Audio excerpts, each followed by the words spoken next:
The Pickle War of 2022.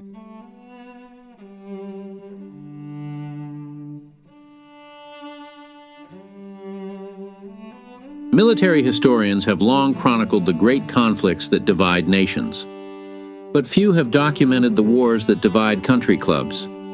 The Pickle War of 2022, fought at Gettysburg Country Club, remains one of the most bitter campaigns in private club history.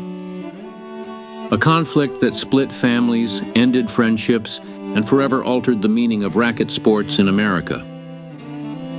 By spring of 2022, two distinct armies had taken shape within Gettysburg's manicured borders.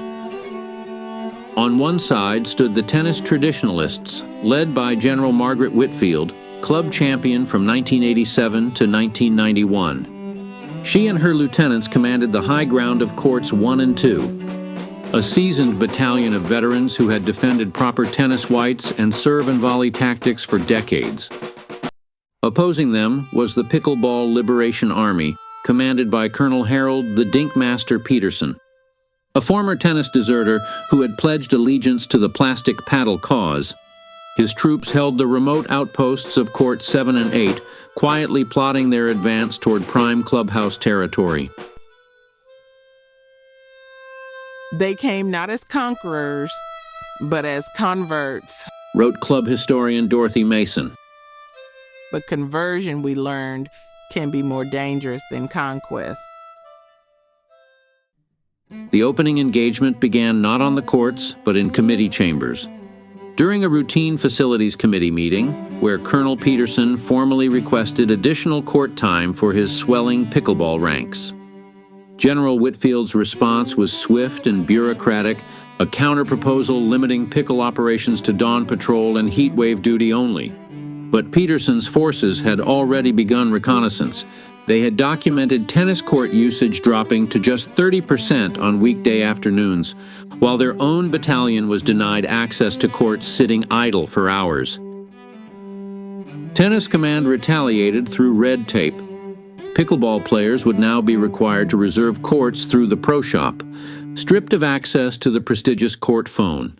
Their equipment was exiled to a converted maintenance bunker, far from the climate-controlled tennis locker rooms. By spring, the war evolved into psychological warfare. The Tennis Traditionalists launched the Great Noise campaign, filing formal grievances over the infernal popping that, they claimed, disrupted the civilized atmosphere of proper racket sports. Colonel Peterson's forces retaliated with strategic precision, timing their loudest volleys to coincide with the Tennis Army's sacred 4 p.m. doubles matches. The impact was devastating. Several veterans reported stress-related ailments, including one case of serve shoulder, allegedly triggered by pickle noise disruption. By summer, the conflict had devolved into sabotage. Tennis balls mysteriously appeared in pickleball hoppers. Pickle paddles vanished without a trace.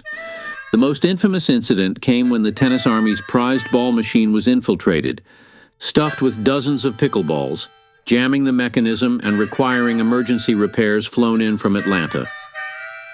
This was no longer sport, declared club pro Michael Stevens. This was total war disguised as recreation.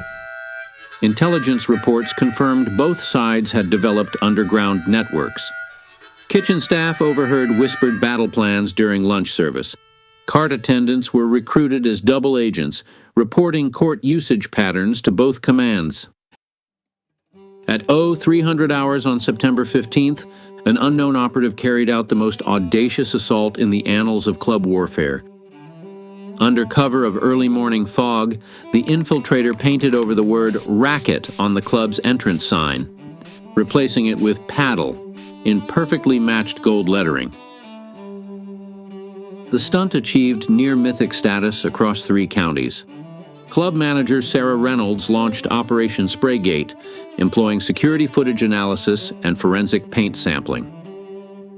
Tennis Command demanded polygraphs. The Pickle Army lawyered up. The breakthrough came during an emergency board session. Colonel Peterson rose to address the room. The silence was heavy, broken only by the rustle of golf course embroidered blazers. It was I who executed the spray paint operation, but not as an act of aggression. I was commissioned by deep-cover tennis operatives who had secretly converted to pickleball. The room gasped. What followed was a murmur of disbelief, swelling into chaos.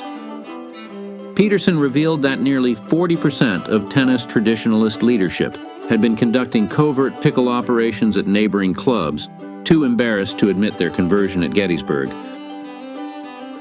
The spray paint offensive was designed to force acknowledgement of what we had all become. Following the revelation, emergency committees convened to negotiate peace. In March 2023, a treaty was ratified. Gettysburg was officially renamed Golf and Paddle Club. 4 tennis courts were surrendered, converted into 8 pickleball courts. Prime-time hours were split equally between former enemies. The tennis traditionalists formed an elite racket purists society, meeting weekly to preserve their heritage. The Pickleball Liberation Army established the Spray Paint Classic, an annual tournament to commemorate their campaign. Today, Gettysburg's courts operate under an uneasy peace. Each spring, the Racket versus Paddle Challenge rekindles old rivalries. But both sides remain vigilant, training for conflicts that may yet come. The original spray-painted sign now hangs in the club's military museum, a monument to how quickly traditions can be overrun by plastic paddles and midnight missions. Military historians cite several factors that led to pickleball's decisive victory: superior logistics, demographic momentum, and most crucially, the infiltration of enemy command structures. Revolution at a country club doesn't always come with cannons. Sometimes it arrives with spray paint, a paddle, and a fog-shrouded mission carried out by converts hiding in plain sight.